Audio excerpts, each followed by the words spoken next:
Welcome back, Doug Pagitt Radio on AM 950 with Joan Steffand here in studio and talking about her book, And She Sparkled.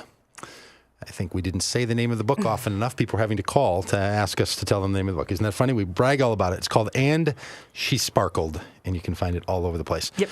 So it's a terrific book that I think taps into the story of a lot of people's lives, that they feel this sense that they are something more than the life that they're living, and they want to live that, and they want a community and a companion in life to help them to do it. Yeah. So what is it that you're up to now?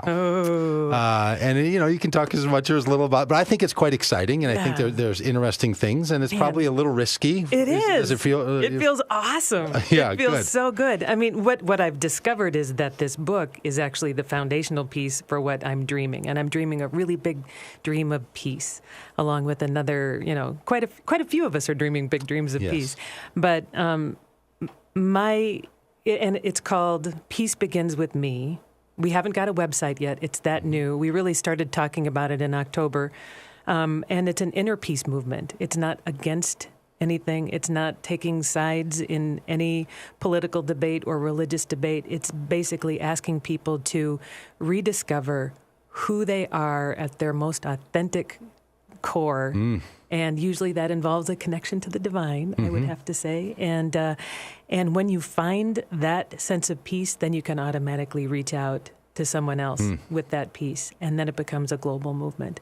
I was going to say it is called Peace Begins With Me, but the cut line is a small, big peace project. And it's small, big for a reason, because everything about it is small. We're asking people to make small movements towards themselves or towards another human being in peace, and knowing that it will become a big movement because of that. So a small, big peace project. And we've got, it's just been unfolding in such dramatic, cool ways.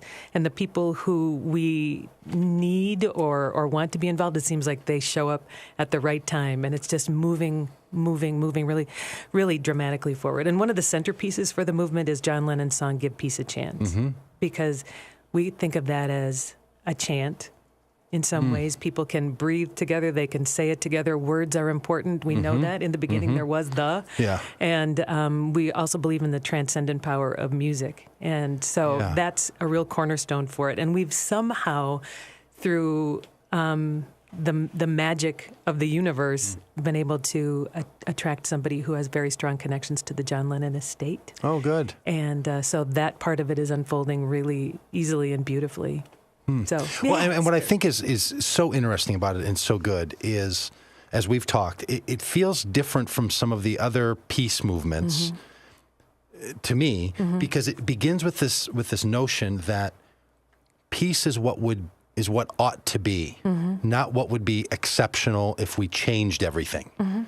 Right? So there's a lot of peace movements that basically say, well, people are bent toward hostility, so we need to change everything so that somehow peace could happen. Right. And what I think I hear you saying in the book and in other conversations we've had is peace is what we would be if not doing these other things. It's the norm. It is the norm. That if you get rid of the distractions, you would have peace left there. You would have harmony. You would have integration. You would have connectedness, as opposed to some of the other movements that have tried to push for peace, which are all about, and maybe it's different personality types, right, that can sort of organize them, that would say what we should do is be strategic to get there.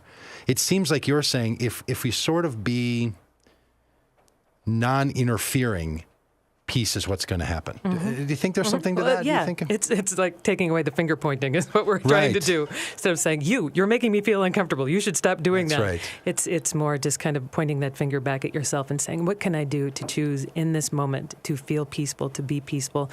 I love the question, what if world peace actually depended on you? I mean, can you imagine if you had the power with your choices, your thoughts, your actions to influence the situation in the Middle East, the situation in Detroit, for goodness sakes, the situation, there are so many of them that we can point to. And the fact is you do, because everybody has a movement. Everybody in this world, because we are connected, has a movement that we're offering up. And your movement might be anger or anxiety, or it could be peace, it could be love. But what you're putting into the world is a movement, because we're all connected. So we're just asking people to choose. In this moment, could you choose peace? How about in this moment, could you choose peace? How about in the next moment? And pretty soon you string them all together, and it may give you a different viewpoint on your life, which will give the world a different viewpoint on its life. I think your voice was just putting me in a hypnotic trance. Oh, yeah, no. right. She Was did it? it. Oh, no, it was so yes, I want peace now, Joan. I think John wants you to call him every morning and recite that. Right, to him. yeah. I've had a conversation there was a woman in a kiosk at a hair straightener kiosk in Ridgedale that I had this great conversation with. And she was born in the Philippines. She was raised in Israel. She said, I don't believe that there can be peace. They put a machine gun in my hands when I was 18 years old. I don't believe that there can be peace. So I stayed there and let her straighten my hair for a lot longer, and we had this great conversation. And when you get back to you, do you want peace? Is that your nature? Do you want to move forward from that position? Can you make that choice right now? Are you making it right? When I left, my hair was straight, and she said, I think maybe we can have world peace. So I thought, and one hair straightener at a time. Yeah, right. And I think that's what's important, because in the book there's this refrain, and I don't know if you meant for it to be there, but I saw it. This is in the book, and she sparkled. On two different occasions, sort of right at the turning point in the book, I'll just read two phrases from it. She sensed something familiar, and yet somehow it was new. And then a little later, it's the next day dawned, and the woman again sensed something familiar and exciting in the sunlight. That peace is right, that it's good, that it's normative, that it's what ought to be. It's familiar, but it's not experienced enough. Right, and it's beckoning to you. It's beckoning, and so it feels unusual, or it feels new, but that doesn't mean that it's abnormal. Right. Or that it's and the fact that when people talk about peace and they say it's not possible, I believe that's one of the stories that we're encased in right now. When I talk about being encased in concrete, that's one of the stories that we have been told, that is normal, that is who we are, so just get over it and hope that you can find it, And don't be so idealistic with all your dreams, and don't sit there and think that something wonderful is going to happen. Natural health coach Shelley Pagitt's joined us for half a segment early. I'm just sitting here, but one of the things that I'm struck with is I feel like peace is a posturing, as is most of what we do. And I feel like if we posture ourselves in an expectation, anticipation of peace, then maybe we're more likely to be willing to participate in it. And the picture that comes to mind is something that a friend sent me a picture from what's happening in Egypt right now, when the Christians all stood in front of creating a barrier to allow the Muslims to pray. And I feel like at that moment, those people stepped into a position of peace. And I feel like each of us can do that in whole different ways, in little and big ways. Yeah. And Shelley just stepped into our right on. Yep, stepped right in the middle of it. Just stole the right on and exposed it early. Just told about the big surprise party.